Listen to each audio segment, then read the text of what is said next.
Okay, and welcome back. And almost like the sieverts leaking out of the various reactor buildings at Fukushima, the truth is trickling through.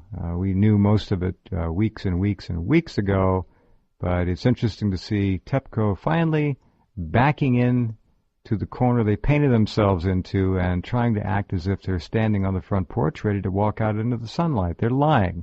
They've been lying transparently. They've been lying viciously in terms of putting human life at risk. We know now that children were not at all given the common courtesy of having been warned, either directly, if they're old enough, or through their parents, that they were being clearly inundated internally with iodine-131. We could go on and on. There's an awful lot to talk about. Radioactive sewage sludge, almost at the same levels of Fukushima, now found in Tokyo. What does that tell you? It tells you a lot. The issue, though, and it really bothers me, of the Japanese government hiding the massive iodine-131 internal organ dosage in children is particularly despicable. This is just wrong. Over 4,900 nuclear industry workers have, they say, visited the Fukushima 1 plant at Daiichi, and they're all suffering from major to minor internal radioactivity, radiation damage. Internal. Now, that means they inhaled, unlike President Clinton, or they ate dinner in the commissary there, which a lot of workers apparently have claimed is the cause of their internal radiation damage, eating the food there, all contaminated. There is so much going on there in terms of radioactivity. Anyone who works around those buildings is in serious trouble. The debris outside the buildings, reactor 1 in point of fact, is so high, it's pumping out 1,000 millisieverts an hour. That's 1 sievert an hour in the debris outside of reactor 3, and the same with reactor 1. This is fatal. It's a fatal dose. So they're trying to use robots to go in there and push debris around. But what are they pushing around? They're pushing deadly radiation around. What are they going to do with it? This is all just disgusting. There's a lot to talk about. Dr. Bill Deagle is back with us tonight to help us bring you up to date. So sit back and prepare to hear reality. Hello, Bill. Welcome back. Welcome back. I wish we had better news, but the more of the analysis we see from experts like Arne Gundersen, work that you're doing, work by Mr. Shimatsu in Hong Kong, his contacts, my contacts through Chris Harris in Japan, that are nuclear safety engineers. Mm-hmm. Situation goes beyond the insanity of the Keystone Cops. This is just ridiculous. And, of course, the latest is now we're even getting people like Angela Merkel in the news trying to blame her bad showing on what happened in Japan with the nuclear industry. And, so people don't get this wrong. I think that we should be rid of all ALL, all fission-type reactors. The first thing is we have to phase them out with enough money so that putting them into shutdown improperly is more dangerous than continuing them. But we need to start shutting down the ones that are on fault lines, like the ones that are in tsunami zones, like San Onofre here in California and Diablo Canyon, ones that are along the New Madrid fault system where the heavy weight of water could trigger off a big earthquake there, and they're already in danger of flooding. 3 reactors we talked about last week are in danger of actually being swamped. The Waterford reactor, the Grand Gulf, and the Riverbend. What's going on is not an accident. It's what I call an on purpose, where you tempt reality by not doing things you have to do in order to be safe. It's like not fixing your brakes and driving 100 miles an hour. You're going to crash. Right. Exactly correct. It's just, we can't call this stupidity. We can call it suicide. No, it's not stupidity at all, because they have the data and they understand. Look, it's now pretty well determined that 3.5 hours after the power was lost at Fukushima, and that includes the non-existent diesel generators which were washed away, there was a full meltdown, at least in reactor 1. TEPCO is saying, well, kind of looks like maybe the same thing happened in 2 and 3. Well, Yeah. let's just put the BS aside here. We had a triple meltdown in literally hours after the earthquake and tsunami. Triple meltdown, full meltdown. Those rods are all busted up. They're gone. They've turned into a molten pile of like lava slag, which is burbling and doing its thing, sitting in the bottom of the reactor vessel, probably through that into the containment vessel, and probably through that, and is now sitting on concrete. It'll eventually get through that as well. So it's the China syndrome. Right. The fact is that the latest reports, and these are literally within the last few hours, Tokyo Electric are finally admitting, and this was in Reuters news, that the March 11 earthquake caused very early on reactors and fuel rods. 3 of all plant's reactors were in crisis and all melting down. As you say, and the fact is that it was a 9-level earthquake way out in the ocean, but it wasn't a 9 at the reactor building. It was maybe a 6 or 6.5. So what we're saying is that long before the tsunami struck, those plants were not structurally sound, and they already had breached the reactor, which, of course, the NRC still tries to say here in America that there's no way that the reactor containment will be breached, which, of course, Arnie Gunderson went over very well in this video on Vimeo today. So the fact is that they don't have safety measures here in America to deal with a big earthquake. They don't have safety measures with 4 to 8 hour batteries. Most of them are 4 hour. They don't have backup systems to keep the reactors cool. They haven't started to follow the safety measures to make certain that the fire suppression systems don't have electrical fires. I mean, it's a laundry list of suicidal stupidity. Well, I'd call it a laundry list of accessory to mass murder. Yeah, exactly. And I live within 20 miles of San Onofre. They have a tsunami wall capable of covering a 30-foot wall of water. Not only that, a lot of the nuclear plants on the East Coast could be swamped simply by tidal surge, even if it's not a tsunami.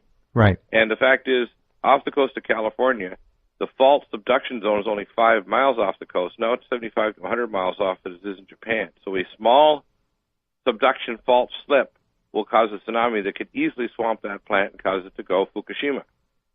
That's a new term I'm going to call it now. When it goes Fukushima, which means everything is, as they say in the military, FUBAR. Same thing, yeah. Exactly. Yeah. Only this is nuclear FUBAR, and it's on purpose. It's like driving with all the lug nuts off your wheels. The planning of these reactors, 55 of them in Japan, most of which are sitting directly on or very, very near the ocean front, was insane from the beginning. There never should have been any nuclear fission reactors built in Japan. Right. It's the earthquake capital of the world. It's sitting on 3 major subduction faults, tectonic plates, whatever you want to call them. They have earthquakes all day long, every day. If you look at a live, active, animated rendition of the earthquake map of Japan, your jaw will drop. It's covered with earthquakes constantly. Since the Fukushima, they've had at least 5 to 6 per day that are a 5+. That's right. 5 to 6 a day. It's like, if that happened here in California, we'd be all freaked out. But that fact is, that happens every day. The reactor building in Fukushima, number 4, the wrecked building number 4, is leaning. I don't know if you've seen it, folks. It was clearly ascertained with somebody simply took a snap of it, a grab, and drew some 90-degree lines over it. It's leaning. It's leaning more now. I don't know if you saw this the other day, Bill, but that building is leaning probably, if it was 15 degrees before, it may be leaning 20 degrees now. Well, it's clearly leaning over. It's going to spread a lot more radiation. The whole site is so radioactive, including the groundwater that got into building number 6 right in the basement there. Right. It means the entire site it makes it impossible for humans to stay anywhere on the site and do any real work to try to get containment. Now, they're never going to get cold shut down. No. They're never going to be able to move this radiation from this site to any other place, including Mongolia, as has been proposed. The best they can do is get what I call long-term containment, which means put tents over the thing so they can contain the air and filter it, build a wall around the building so that the water doesn't get into the Pacific Ocean, contain the groundwater in that zone, and then have remotely operated robots that have to maintain this for centuries. I don't see how they're going to do anything with the groundwater. It's already clearly spread all over the place. Well, it got into it got into the local community. I read the reports today that there Yeah. are groundwater into the sewage systems of a local community, which means God knows how many miles this has traveled That's through right. the underground aquifers and everything. That's right. That's right. This is not a situation that is resolvable. It's not soluble. It is not dealable. And no one is saying that except a few people. And Well, once we accept the fact that the things that they talk about that they're going to get in January 2012 will never be achieved, and then maybe we can start from a position of total failure to do something. maybe that's the realization that has to be accepted and talked about openly and honestly. And they need to call the world scientists in to help them. Out of the box. All right, back in a minute.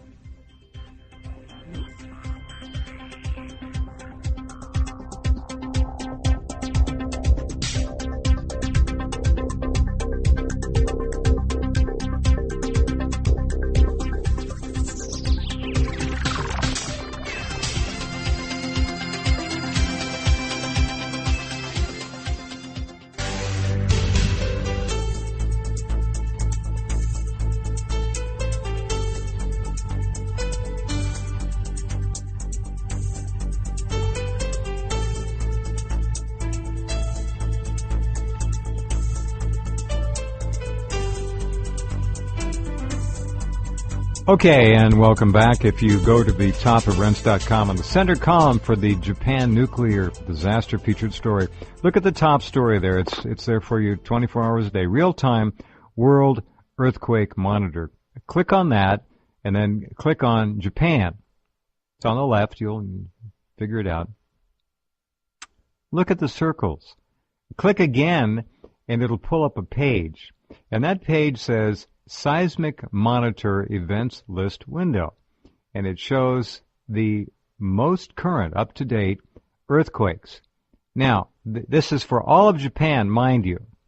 Let's see. In the first 3, 6, 9, 12, 15, 18, 21, 24. Over 30 different earthquakes, all but 2 of them, say, off east coast of Honshu, Japan, or near east coast of Honshu, Japan. Honshu is the island where Fukushima is located. All right? Now, listen to this. I'm going to read the Richter magnitudes, just to knock off a few of them for you. 4.8, 5.4, 4.7, 5.6, 4.9, 4.9, 4.6, 4.8, 4.6, 4.6, 5.8, 4.5, 4.6, 4.7, 5.0, 4.6, 4.7, 5.5, 4.9, 5.1, 5.1, 4.6, 4.7, 4.7. All right. So the point is, there was a tremendous amount of energy that was displaced in the big quake. These can be viewed as dissipation quakes. I don't think they're going to do the job.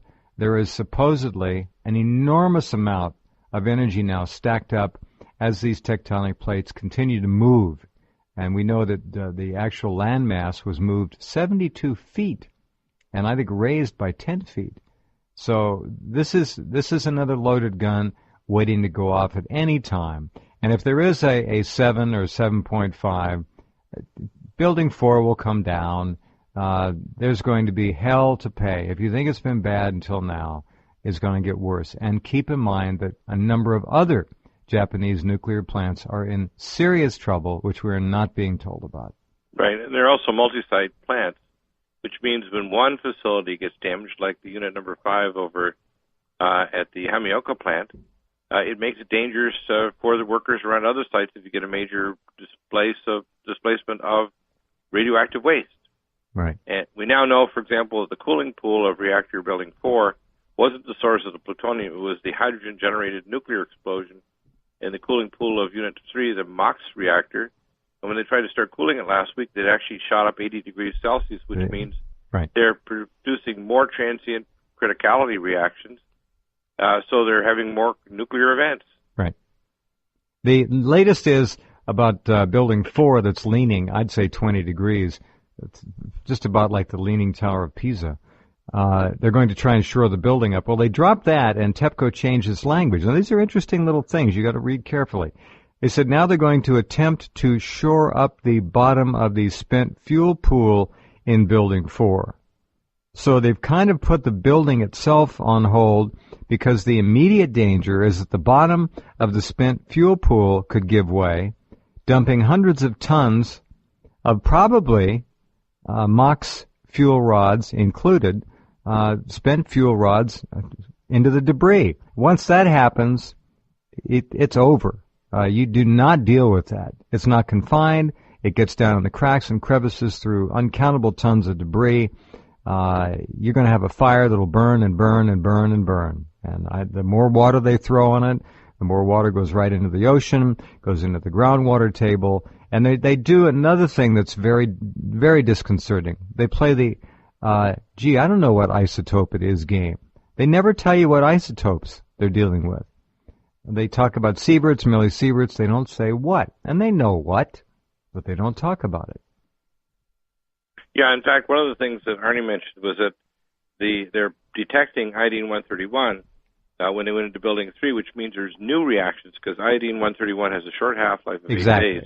Yeah. And also, they're noticing when you look at the UC Berkeley data in their food sampling, it's showing up even at the end of April that we're still picking up, even into May, we're still picking up lots of isotopes of cesium-134 and 137.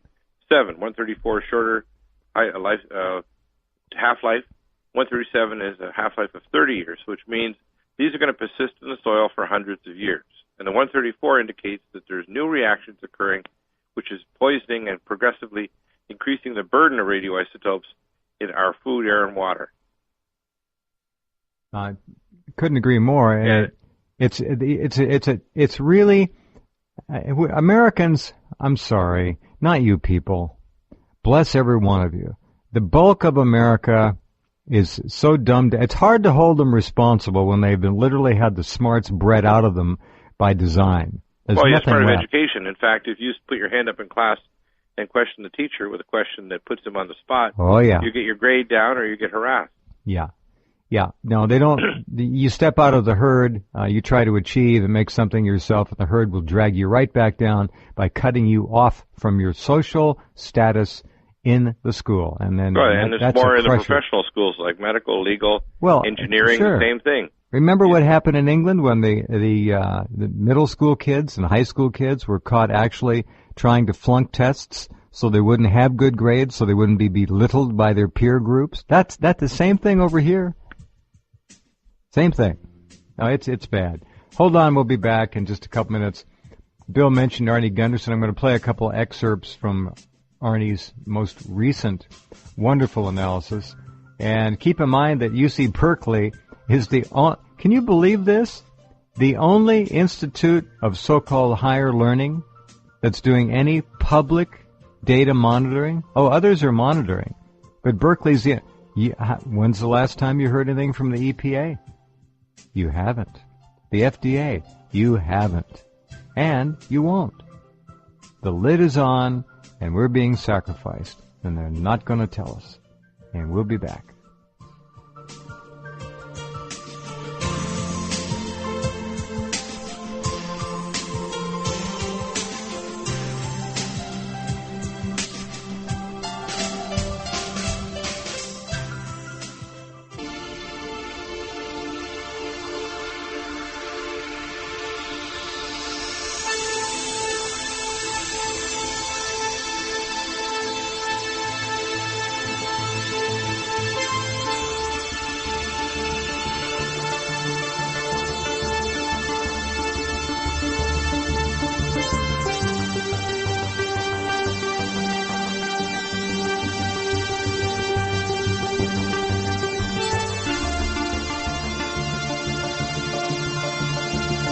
Okay, back with you, great people who care, and Dr. Bill Deagle. I'd also like to mention, if I can briefly, that Rense.com is having a spring fund support drive, and anything you can do to help will be profoundly appreciated. We work around the clock, 7 days a week, and it's difficult. We're in a depression. People don't have a lot of money, but this is a vital lifeline to what we believe is the best presentation of reality. I won't call it the truth because that word has been so besmirched. that we can find to bring to you, and we do constantly. The IAEA, by the way, the International Atomic Energy Association, to let you know, give you an idea how corrupt all of these bodies, including the NRC, maybe especially the American NRC, was informed in March that Reactor 1 had a core melt begin less than an hour after the cooling stopped. And it was completely melted down into a pile of molten magma less than 4 hours total time after the power was stopped. That's bad. Now, around the actual reactor containment vessel itself, the reactor vessel itself is the reactor containment vessel, which was supposed to be pressurized and have no vents. Well, they put vents in them. For what? It was a Band-Aid fix on a problem that should never have been there in the first place because of the poor design of these containment vessels. The containment vessels in many reactors have leaked over the years. They just do. These are stainless steel, I believe, and over time, as Bill has pointed out in past programs, and as you know, the heat and contraction issue fatigues all metal, and they begin to crack. Now, Arnie Gunderson talked about these containment vessels around the reactors themselves and how crappy they are. Now, these are BWR reactors, boiling water reactors, made by GE. Mark I, they call them. We have how many here in the States, Bill? It's 23, isn't it? Yeah, 23 boiling water reactors. 14 are virtually identical to the Mark I reactor designed at TEPCO. And we have 15 nuclear power plants sitting on the New Madrid Fault, which we'll talk about later. I don't know how many BWRs are on there. They're also around the world. We've given other first world countries this wonderful blessing of the GE Mark I BWR. Here's Arnie Gunderson talking about now remember, this is the containment. The containment was designed to keep any radiation that might ever leak from the reactor from getting out. Fat chance. Here's Arnie Gunderson. Today I wanted to talk about the lessons that can be learned worldwide for the operating nuclear reactors that are already done and in use, not under construction. The first and most obvious thing is the containment. Containments were made to contain radioactivity. The vents you hear about and how they failed were an add-on. Back in the 70s and 80s, when these plants were designed, they weren't designed to have a vent.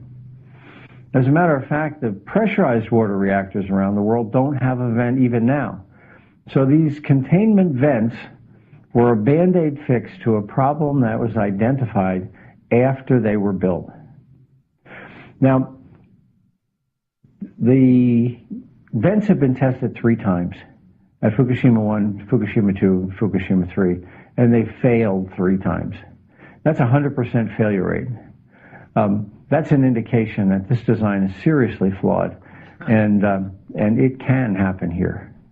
It can happen in Germany, where they also have this type of reactor, and at the other BWR reactors around the world. So first and foremost, the vent system that's on every boiling water reactor needs to be evaluated to see if it can be made better or it should be eliminated. And if it's eliminated, what should we do about the containment that can't withstand the pressures of an accident? Vents can also cause problems. For instance, here in Vermont, the reactor is designed to be pressurized after an accident to push water into it. Well, if they open the vent and it stays open, they'll lose that pressure and they won't be able to cool the reactor. So we can have a meltdown. That doesn't apply just here. That applies at Dresden. It applies at H.B. Robinson and other plants. The NRC allowed this to happen. They allowed utilities to take credit for the containment pressure to push the water to the pumps. There's regulations on the book prohibiting that, but the NRC waived those regulations when they increased the power at Dresden and Vermont Yankee, Robinson, and some others. So it's important to remember that vents were designed to prevent a problem, overpressure of the containment, but now they can actually create a problem if, when they're open, they don't close. And if you take a look at Fukushima, it's hard to believe that you can guarantee those valves will close after an accident. Well, I've been on the NRC's case about containment leakage for a long time. At Beaver Valley, there was a hole in the side of the containment. I brought that to their attention several years ago. The full report's on the website. At Fitzpatrick, there was a crack in the side of the containment. I brought that to the NRC's attention last year. And at Millstone, it has the smallest containment for the power output of any of the type of reactor in the world. I brought that to the NRC's attention about 2 years ago. And they actually said for Millstone that they don't have the capability to analyze containments. It's in the notes. Yet, the NRC still assumes that containments will not leak. They've actually said that in an advisory committee to reactor safeguards meeting back in October of last year. Containments will not leak. Containments will not leak, says the NRC.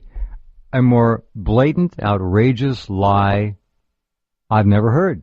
It's amazing, isn't it? Considering not only the heat and the time, these are often very old reactors, but also the neutron insertion that anneals the metal and causes a form called neutron metal annealing that makes them literally ready to rupture like an overcooked eggshell.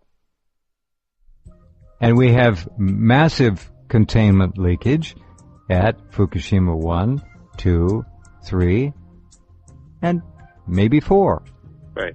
They're putting water in, folks, 400 tons an hour into number 3. And where is it going? Yeah. The level's not rising. A similar amount in number 1. The water's going right out. And it's going into the groundwater, as Bill said. It's going into the ocean. And they're lying. Poisoning the planet. Literally. Remember, plutonium was found 50 kilometers away from Fukushima Daiichi. 50 kilometers. That's admitted. And that was found in a rice paddy by an independent company. So, anyway, hang on. We'll be right back.